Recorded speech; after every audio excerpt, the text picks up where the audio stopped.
జరిగినటువంటి న్యాయ విజ్ఞాన సదస్సుకు ముఖ్య అతిథులుగా చేసినటువంటి జిల్లా ప్రధాన న్యాయమూర్తి గారు, అదేవిధంగా సీనియర్ సివిల్ జడ్జి గారు, ప్రిన్సిపల్ జూనియర్ సివిల్ జడ్జి గారు madam and additional junior civil judge గారు, మరి కార్యక్రమానికి చేసినటువంటి కక్షిదారులు, senior and junior advocates and PPL and GPs.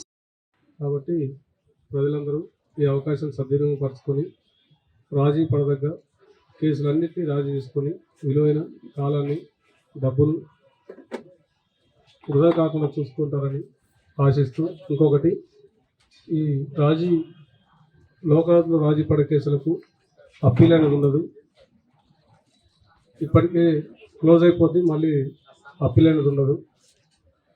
అది కూడా ఒక లాభం. అలాగే ఇన్సూరెన్స్ కేసులు, బ్యాంక్ కేసులు, లిటిగేషన్ కేసులు అన్నిటినీ పరిష్కరించుకుంటారని కోరుకుంటూ ఈ కార్యక్రమాన్ని ఉద్దేశించి మాట్లాడవలసిందిగా జీపీఎస్ఐ గారు కోరుకుంటున్నారు.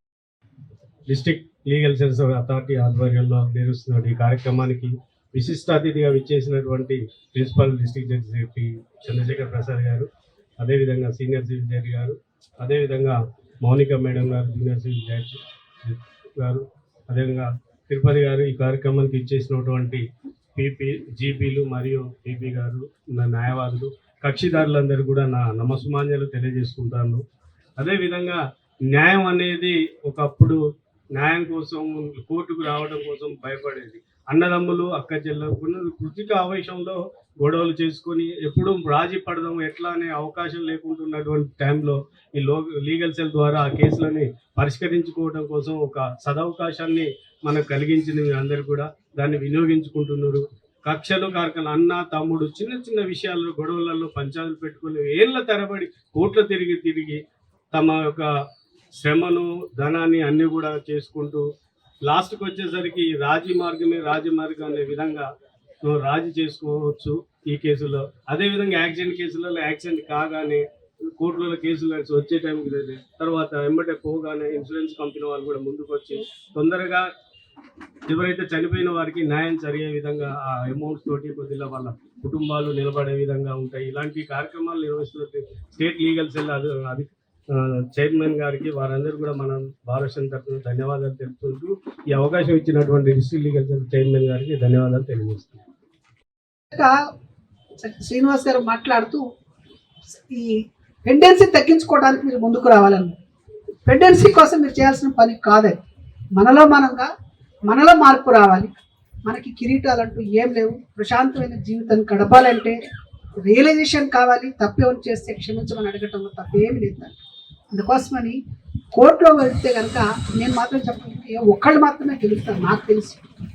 కానీ లోక్ అదాలత్లో ఇద్దరు కూర్చొని రాజీ చేసుకున్నట్లయితే ఇరు పక్షాలు కూడా గెలుస్తారనేది వాస్తవము. వాళ్ళ జీవితం ఎప్పుడు కూడా మంచిగా ఉంటూ ఆదర్శపరంగా సమాజం ఉంటుందన్న దాంట్లో ఏ రకమైనటువంటి సందేహం లేదు. ఇంకొక విషయం ఏమిటంటే ఇక్కడ రెండు రకాల వాళ్ళు వచ్చినారు. ఒకళ్ళేమో నాకు అన్యాయం జరిగిందండి, ఒకళ్ళు ఫలానాయన నాకు అన్యాయం జరిగిందని చెప్పేసి రెండు వర్గాలుగా కనిపిస్తే మన కోర్టుకు వచ్చే సందర్భాలు చూస్తే చిన్న ఎగ్జాంపుల్ చెప్తాను. ఒక మోటార్ వెహికల్ యాక్సిడెంట్ కేసు తీసుకున్నాం.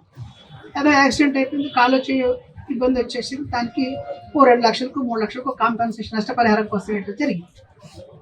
తీరా చూస్తే దానికి ఇన్సూరెన్స్ లేదు. ఎవరు బాధ్యులు దానికి?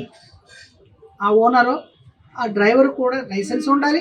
ఆ డ్రైవర్ కూడా బండికి కాగితాలు అన్నీ ఉండి వాళ్ళకి కావాల్సినటువంటి ఇన్సూరెన్స్ కూడా తీసుకొని ఎప్పటికప్పుడు ఇయర్లీ ఒకసారి రెన్యువల్ చేసుకుంటూ వెళితే అలాంటి ప్రమాదాలు అంటే అందుకోసం దాన్ని యాక్సిడెంట్ అన్నారు. కావాలని ఎవరు చేయరు. యాక్సిడెంట్గా జరుగుతుంది కనుక అలాంటి ఏదైనా జరిగితే కూడా మనకు ఆ ఇన్సూరెన్స్ పాలసీ ద్వారా మనకు కొంత ఇబ్బంది లేకుండా ఆ కాంపెన్సేషన్ పే చేయడం జరుగుతుంది. అందుకోసమని నేను చెప్పాల్సింది ఏంటంటే వెహికల్ ఓనర్లు ఎవరైతే ఉన్నా కూడా ఆటోలు కానివ్వండి, 2 వీలర్లు కానివ్వండి, కార్లు కానివ్వండి, ఏ వెహికల్ అయినా కానివ్వండి, మీరు ఇన్సూరెన్స్ సకాలంలో చేసుకోవటము, అట్లాగే రెన్యువల్ చేసుకోవటం, కావాల్సినటువంటి డ్రైవింగ్ లైసెన్స్ అవన్నీ కూడా తీసుకొని ముందు కనుక వెళ్ళినట్లయితే ఎలాంటి ప్రమాదాలు జరిగినా కూడా ఎవరైతే బాధితులు ఉన్నారో వాళ్ళకి నష్టపరిహారం పే చేయడంలో పెద్ద ఏ రకమైన ఇబ్బంది లేకుండా ఉంటుందనేది మీరు దృష్టిలో పెట్టుకోవాల్సింది.